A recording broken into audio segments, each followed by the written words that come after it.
everybody, and brightest blessings. Well, as you know, I'm Lady Leeanna, back with you for another episode of Wicca for today. And how has your week been going? Mine has been going pretty good. For the past couple of days, I've been laying back and chilling out. But for the several days before that, I had been going through a lot of Pagan Day Festival footage, weeding out what was good and clear and what wasn't, what I could use and what I couldn't, and then putting together my films. 4 parts is what I got out of this, and I was just amazed at that, but it came out really good and really clear for the most part, but there were a few places where the camera would like fuzz up and then come out, and that was the auto focused function that I'm still not used to using for sure. I'm still trying to learn this damn camera after 8-9 months of having it at least. Anyway, yeah, but for a long time I didn't even get to use it. I was too busy with health matters. Anyway, I did get to use it at this Pagan Day Festival, and it was just really awesome. Came out good. I did learn a few things.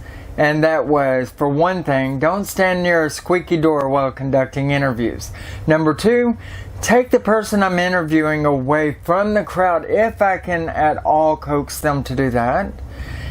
And also, maybe tape off a general area where no one else can walk while I'm doing the interviews. Those are good rule of thumb. Learn how to use the autofocus. Actually use the autofocus to home in on the participants, and then put it back on manual focus so it won't do that anymore. So I'm learning, and actually these were my first ever interviews with other people outside of here. Yes, I've had some sit around conversations with friends on video for you guys a few times. And, we could talk over each other or whatever. But, I'm used to sitting here in my own humble abode, doing these videos for you guys, teaching you what I know, and not used to being out in the field at all. So that's going to take some getting used to for sure. And I do have a lot to learn, and I don't mind doing that whatsoever. Especially since this I guess interviewing thing is all brand new to me, But I met some really awesome and amazing people out there. And I'll never forget the time, because it's been over 7 years since I've gone to a pagan event, believe it or not.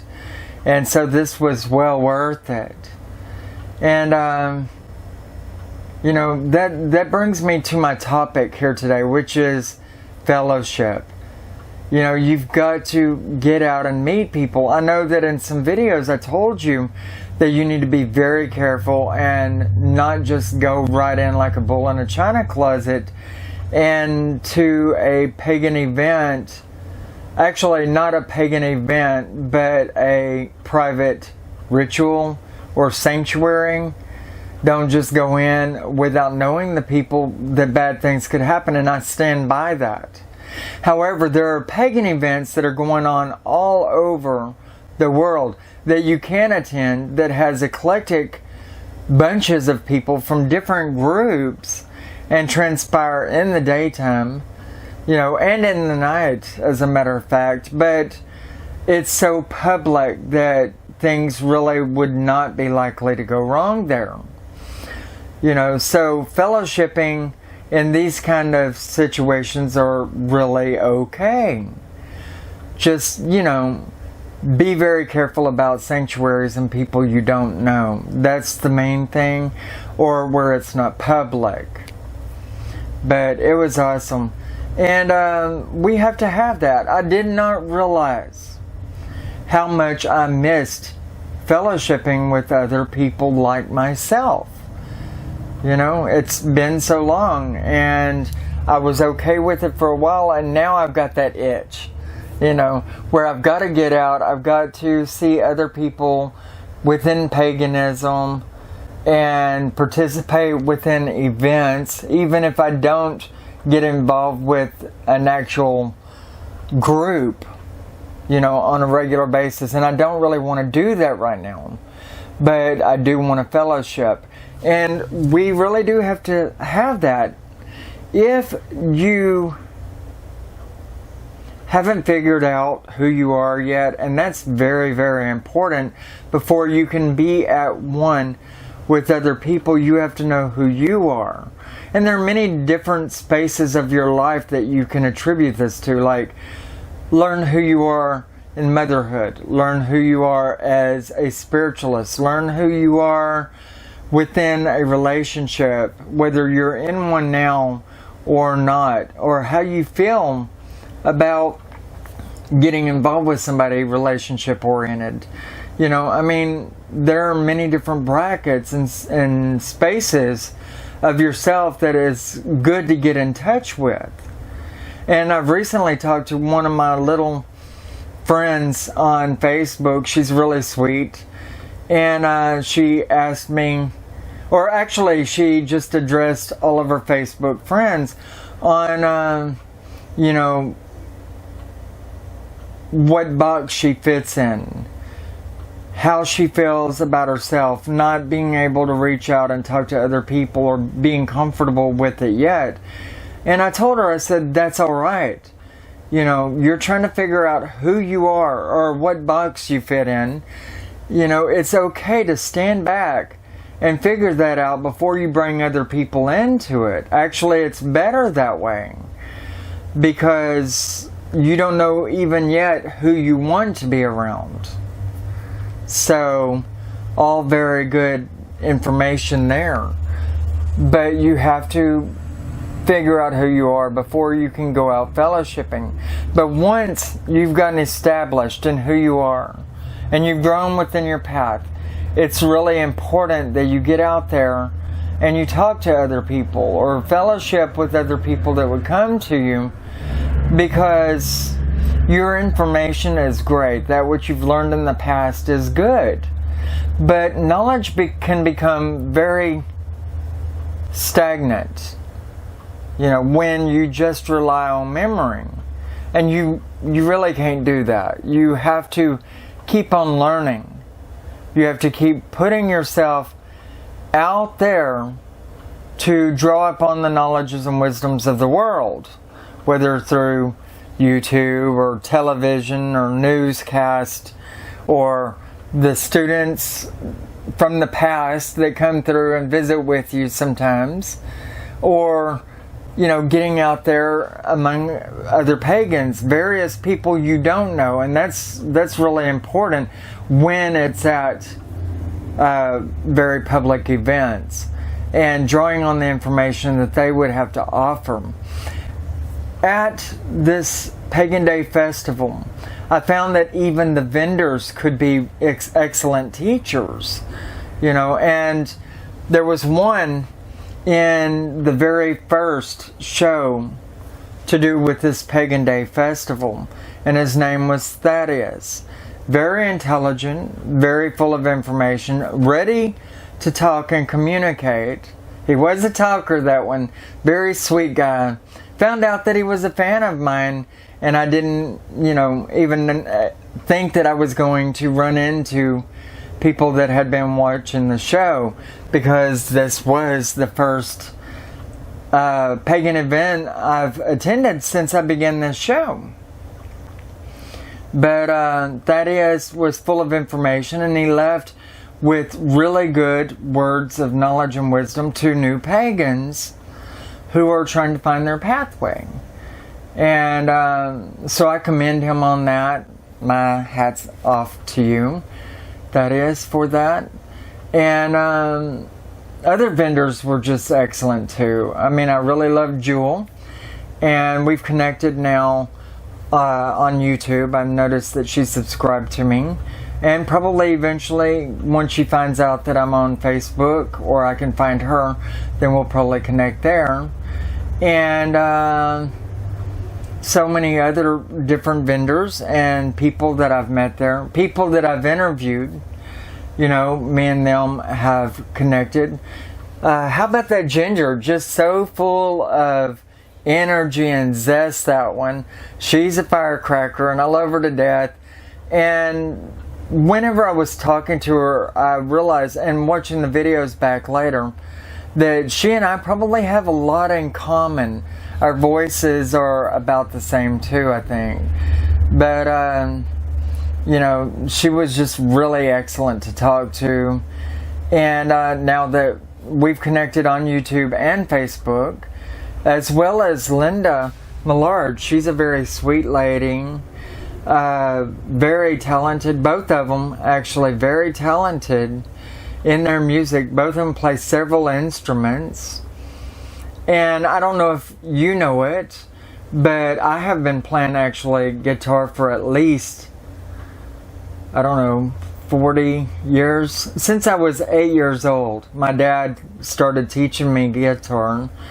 And it was a very strong influence in my life growing up and through my early adulthood. I still play guitar. I don't draw it out as often as I should. And I did draw it out just yesterday. I was inspired by these two women that I'm talking about, Ginger and Linda. And I did not realize that I had already been a fan of Linda's for many years already, as I was hearing the song We Do Not Die on YouTube even, and I would turn it on and play this song throughout my altar rituals that I would do by myself, so the music could keep me company while I'm doing my rituals. I did not realize that I had been a fan of hers when I was even talking to her. Okay? And so it blew me out of the water whenever she got on stage and she began to sing her song, We Do Not Die. And actually I got that on part 3 of Pagan Day Festival of Houston. I got that on the show part 3. I actually got her doing a pretty good concert there. At least 3 songs that they're doing. And Ginger's backing her on the guitar and synthesizer as they go. They play wonderful instruments, don't they?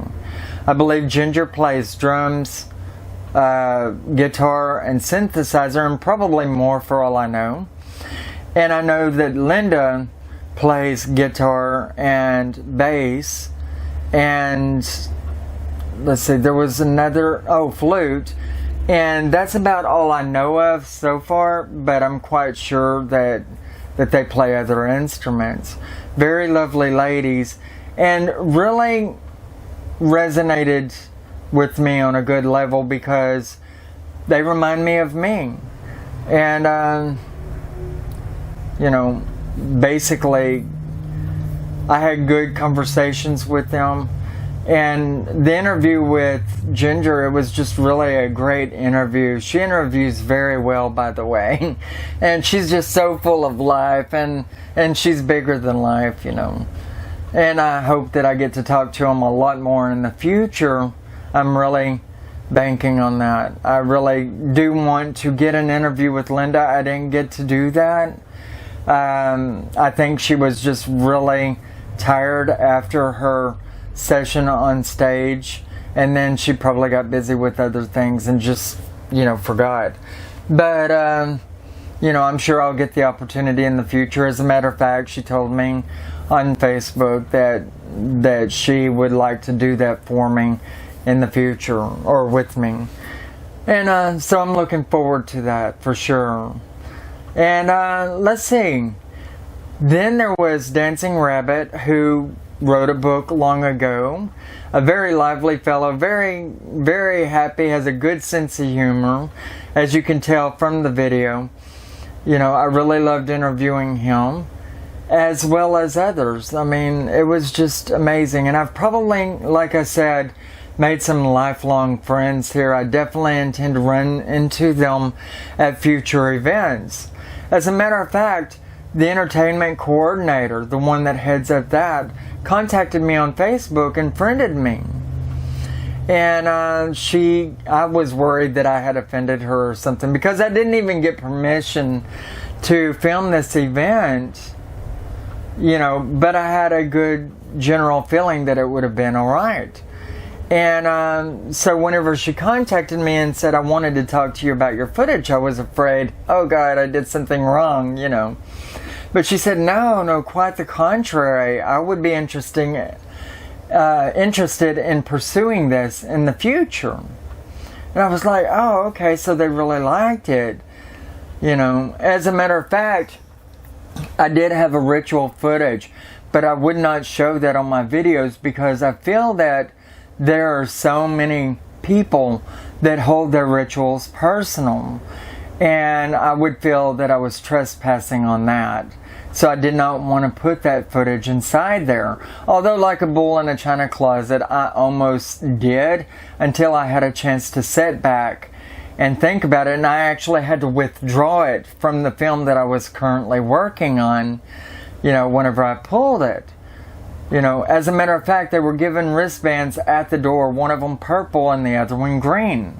If you wore the purple one, it meant that you were okay with being photographed and you were okay with being filmed. If you wore the green one, it meant that you did not want to be seen on camera or film at all. And there were over 150 people standing around the circle participating within the ritual that was being done, and I'm sure a lot of those wore those green wristbands that said that they didn't want to be on film. And so it would truly be a trespass if I did actually put that footage inside, you know, this YouTube video. So I just withheld it and went on about it, and I got gracefully thanked for withholding that whenever I mentioned, you know, that I had that footage. You know, really good people, very, very workable. They really, you know, although they didn't give their consent for me filming this whole festival, they really worked with me on the fact that I had, and really was ready to pursue me doing this again for them in the future. And so I'm looking forward to that.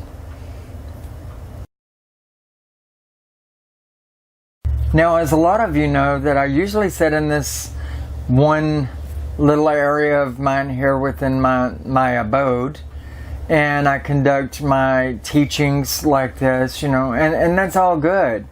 I like to teach myself to you only with nobody else around. I really can home in on my my own knowledges and wisdoms, and can bring it out in myself, you know, without worrying about too much going on around me. I can really focus, and that's good.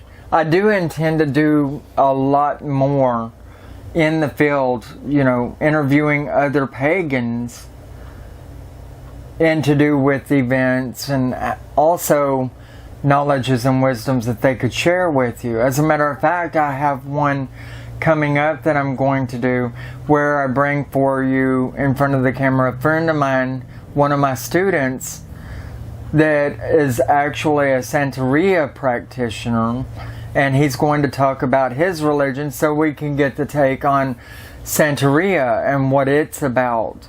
And I think that that'll be a good session. Also, I've already purchased tickets for the Texas Renaissance Festival. I wanted to go and do the Burning Man Festival, but there's no way I could afford to send my husband and me to that. My husband that acts as my cameraman, you know, so I need him. You know, there's no way that I could afford that. I priced the tickets and they're generally about $900, and that doesn't include parking, which is another $80. It doesn't include camping or all of that either. And you can get tickets cheaper, but I did not start early enough to try to do that. And I found out that Burning Man Festival starts in just 3 days from now.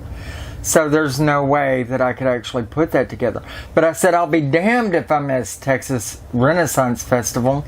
And so as soon as I thought about it, I bought the tickets, which were only $137 for a complete weekend, including complete camping, including parking, you know, for both days. I mean, $137, that I could do. but I don't have the sponsors yet, and I don't have the money to go and do a lot of things that I really need to do. Now, hopefully, people will enlist my aid for future events, and I actually put it on my website to a small degree that I would be willing to do that, and I've started pasting it in certain videos that people can contact me for certain events, and perhaps they would pay me enough to where I can afford to do it if it's in places that are distant and far away. And likewise, maybe people would sponsor me for certain things. I could stay at their house or whatever. There are different ways to go about this.